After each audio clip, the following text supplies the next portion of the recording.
to like your healing process. So once you had met the narcissist, right? The narcissist. All right, you guys, and welcome back. I'm Sandra D, the main event, and welcome to my channel. Today we will not be talking about food, and we are not talking about hair. Today we'll be talking about and continuing our journey about talking about the narcissist. So today I wanted to come and I wanted to talk to you guys about your rebirth. Okay, this is in regards to like your healing process. So once you had met the narcissist, right? The narcissist just came as a way of confirming to you about your great destiny. And the narcissist knew that there was something about you that was already great, but you knew you had value, but you didn't understand how priceless that value is. Okay, you are a gift to this world and you're a great leader. And the narcissist is aware of this because you got to realize a narcissist does not have confidence. Narcissists really, truly do have low self-esteem, but they carry themselves as someone that does have confidence because they're good at deceiving people. Okay, you got to remember they're con artists. So when they mirrored you, they mirrored your personality and the essence of who you are. Okay, because they wanted to deceive you, pull the wool over your eyes so that you could not see them as the threat that they are and were to your destiny. Okay, now the narcissist is a person that is on the lookout for supply, and supply comes in the form of what they need in their own personal lives. Okay, they need supply, but they need that supply to meet their demands. Okay, what it is that they want for you to do in their lives to fulfill it. Okay, so the narcissist will pretend to be something that they're not, so that they can get you to fall for the okie doke, so that they can reveal to you what they really are. But they want to get you so hooked on them to where you will accept anything that they give to you when they're showing you who they really are. Okay. Now, when you learn all of these things in different scenarios and situations that you will face with the narcissist, you're trying to figure out what happened to that wonderful person that you met. Okay. That person that you met was already who you are. They just sat there and mirrored you. They copied your personality and presented that to you. Okay. That was your confirmation to let you know that when they was picking you, they had already knew that you were destined for greatness. So they have to put this mask on of pretending to be something that they're not, because they don't want you to see them as the enemy, as a threat that they really are. And what they want to do is try to control your destiny, because you are destined for greatness. You are going to be leading and overseeing things in the near future, or you were being prepared for your future and the narcissist was coming to interrupt that. Okay. Now, the narcissist is aware of how you move and how you operate and how you work. And they know this because when you were in that love bombing stage, the honeymoon stage, they were interviewing you and getting all of the data and information that they needed to manipulate you. So when they were in that phase of getting ready to reveal to you what they really were, that they could have you hooked. Okay. And when they had you hooked, and they started showing you the Decepticon that they are, you're baffled and trying to figure out what happened to this person that I bond with, that I click with, that, you know, we see eye to eye. Okay. That's on purpose, because they want to control your destiny, or they want to deter your destiny, or they don't want you to achieve your destiny at all. Okay? So what they'll do is they'll play the gaslighting.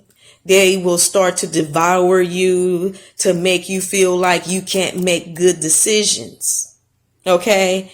And they will do these things as a way for you to be codependent on them, because they want you to rely on them for everything that it is that you're going to do. And they want you to run by them what it is that you're thinking or where you're going and things in that nature, because they're trying to control you through manipulation. So when they're doing this and then you start to figure out something is not right, and you start to question them, that's when they get on attack mode and start attacking you, because at this point they're trying to figure out how they can get you wheeled back in, or they're trying to figure out what they're going to do as far as get rid of you. So they'll start a smear campaign during this time when you on time out. Unbeknownst to you, you don't know that this is going on. And then they're going out trying to secure their next supply or supplies to meet their supply and the demand in their lives. So when you're going through the rebirth phase, this is when you either said to the narcissist to kiss all your tail and don't let the doorknob hit you with a good Lord split you. You ain't got to go home, but you got to get out of here. That phase. Or they sat over there and broke up with you by ghosting you or not responding to texts and things in that nature. Because at this point, they know what makes you tick, the good, the bad, and the ugly. So when you start getting that gaslighting and devouring stage, that's because you know something is up and something stinks, and you calling them out on it, and they don't like it. So they got to figure out how they can put you in a bad light to make themselves look good. So when they exit to the next supply, or telling people the reason why they broke up with you, this is why they sit over here and poke the bear, showing them your text messages of what you said, because they got you emotionally wounded and made sure that they poked you so much that you responded to where if you called them and you cussed them out, or you text them and cuss them out, they showing the people that while you still in a relationship with them, because they want to show people and say to them that you this horrible person. But they was the ones that did all that stuff to you. And because you're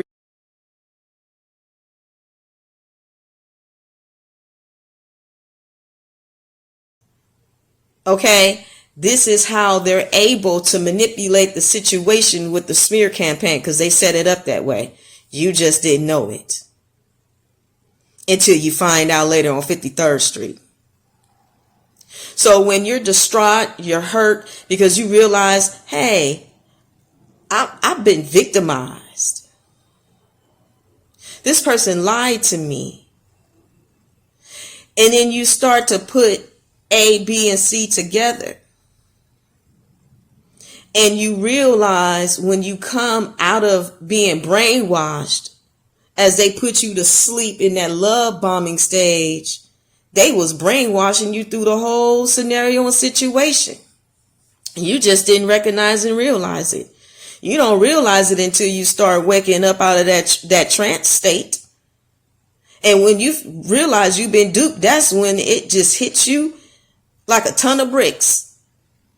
And it hurts. And they hurt you on purpose, because they could not continue the journey to deceive you.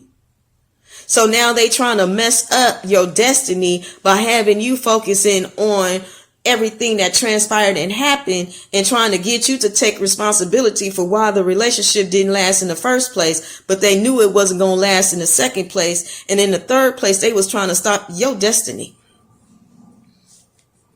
So when you realize and you recognize the game that has been played and that you've been played by a Decepticon, that's when you become really hurt. because you're thinking, how could I allow this to happen? And I'm going to tell you how you allowed it to happen. You were deceived. You were conned. They came to you as non-threatening. You couldn't see it coming. There was no way you could see it coming, and they knew that. You just didn't know it. And you don't recognize and understand these things until you come out on the other side. Until you start waking it up, until you really start calling them out, until you are ready to slam the door on the whole scenario of the situation. That's when you begin to recognize and understand that you was taken advantage of, because you was. And there'll be some people that'll sit over here and tell you, hey, you need to get back to your old self. No, you don't. Because your old self is what got you in the situation in the first place.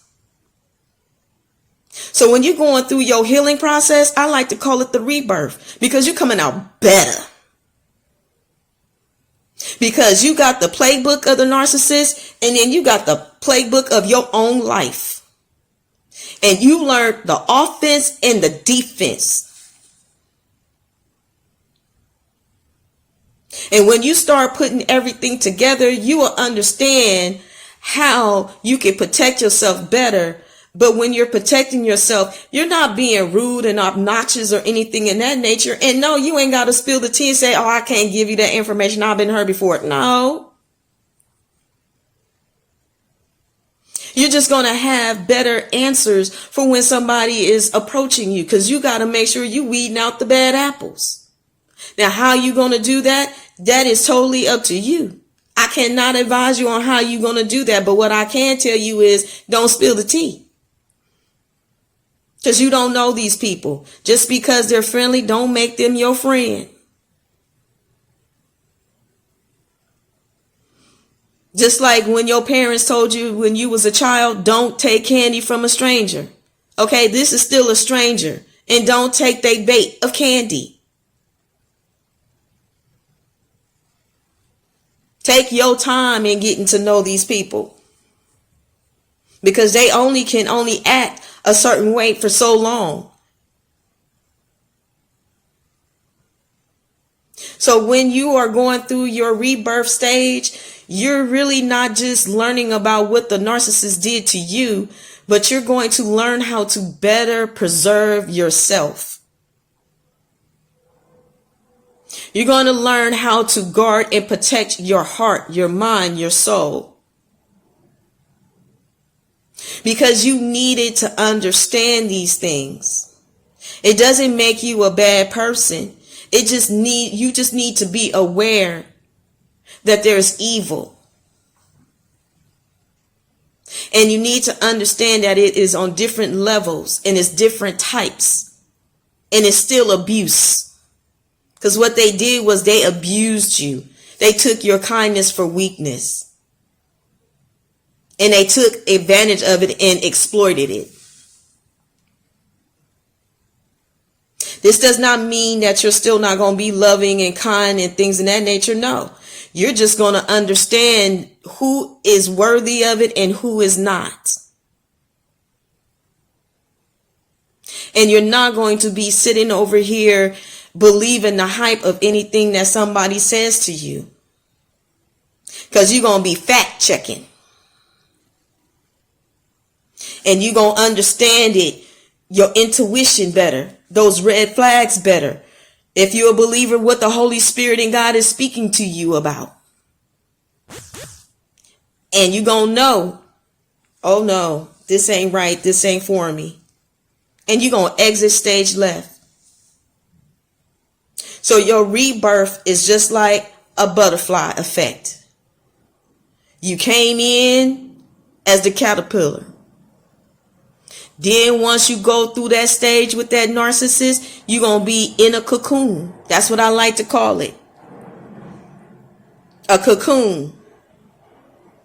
And what's going on behind the scenes is that you're understanding their playbook and your playbook that you need to bring to the table so that you can win against the narcissist, but also win in life, because you're already a winner. You just up in your game, and your level is now higher. It doesn't mean that you're better than the next person. You just know better. And there's a difference. So when you're in that cocoon state, you're coming out better. You coming out flying high like a butterfly. You're never going to be the same after the experience with a narcissist. But if you do your homework, you take your freshman, sophomore, junior, and senior courses, and you understand the playbook, and you understand who you are as an individual, you're going to not allow someone to ever do this to you again. I don't care how much of a level they are on, because you did the work, you did the homework. And some of us had to learn the hard way, but that doesn't mean we did anything wrong. It's just helping us for our outcome, as when we're destined to walk on our destiny and get to the other side, that we're going to understand who we're going to allow to come on this road on our destiny, and not just allow everyone in. Because you do have some of these wolves in sheep clothing. And to me, that's exactly what a narcissist is. They come non-threatening, but the biggest threat you'll ever meet. And you have to make sure that you understand you're dealing with different types.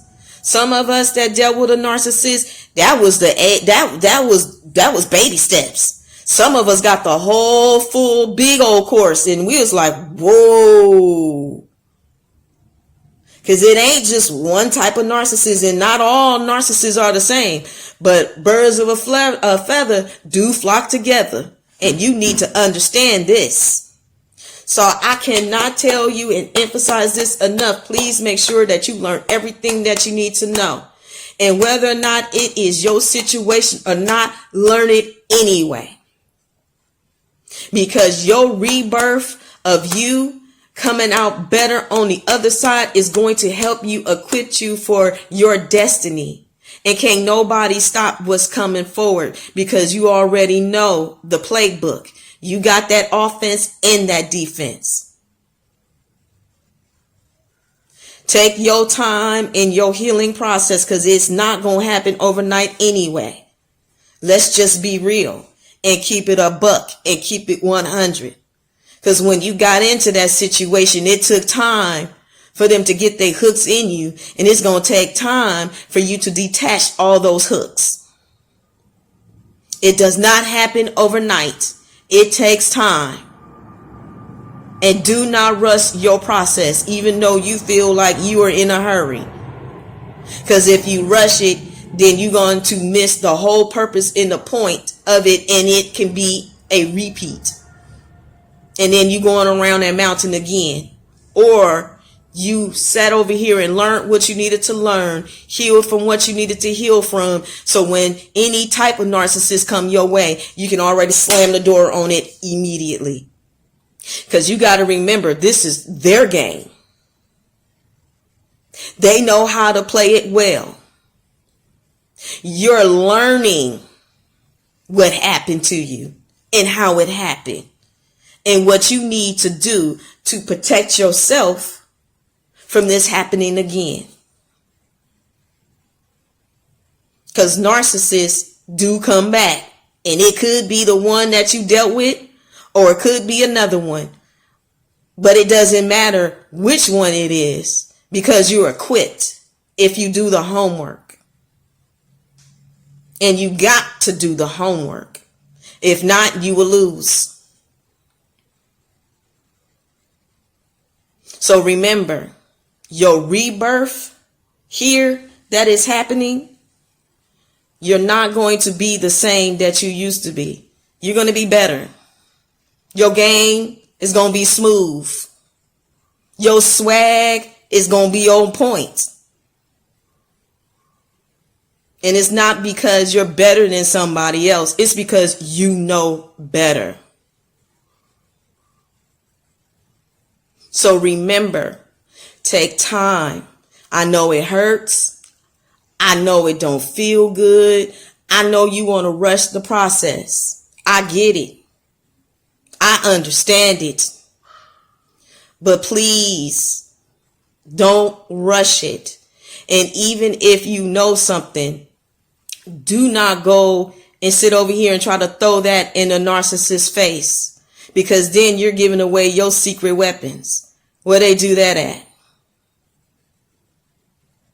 But what you will do is keep your mouth closed and learn how to effectively use what you have learned and better and sharpen your tools against the narcissist. The people that you're coming and watching these videos are understand a lot of things that I cannot teach you, because all of us experience different things with narcissists. However, we all have come to an agreement, okay, that the narcissists use love bombing.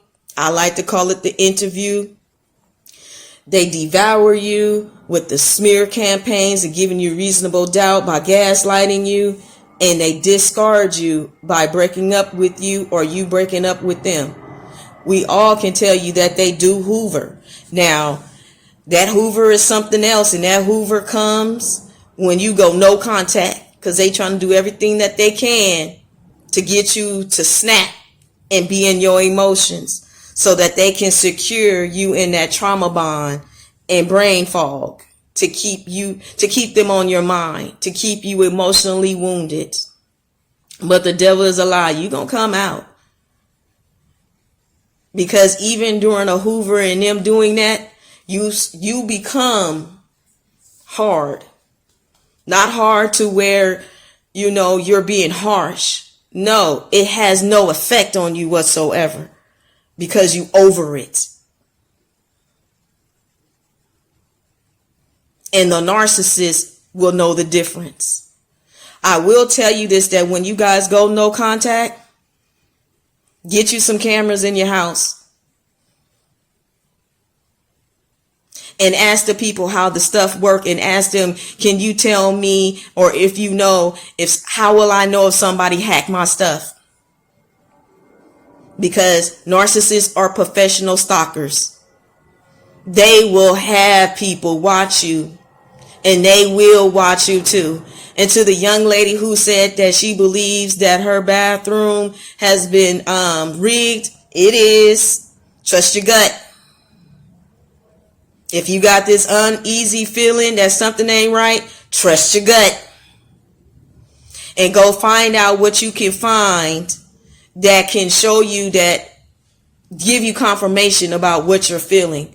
But you got to remember, these narcissists, they good.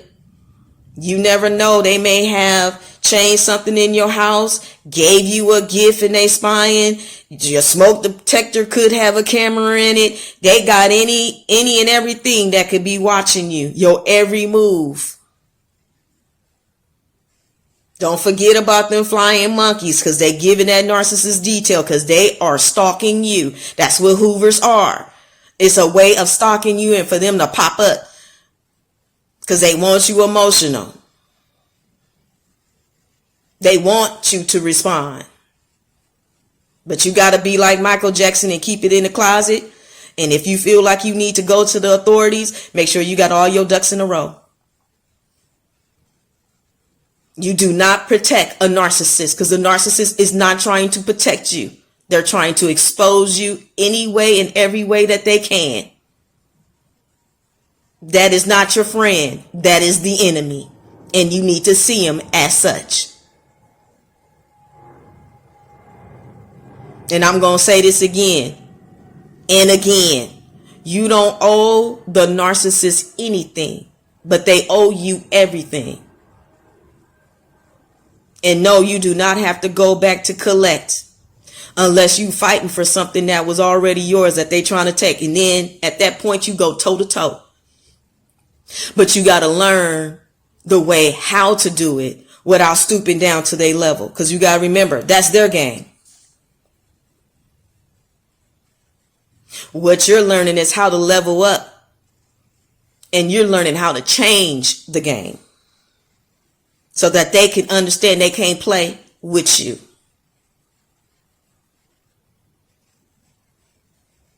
All right, you guys, remember, you're destined for greatness.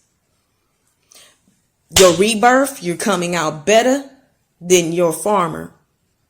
So no, you're not going to be the same. You're going to be better. You may have came in like a caterpillar and you had to go into that cocoon state. But when you come out, you blossom into a beautiful butterfly. Okay? And like Muhammad Ali said, float like a butterfly and sting like a bee. I'll see you guys in the next video.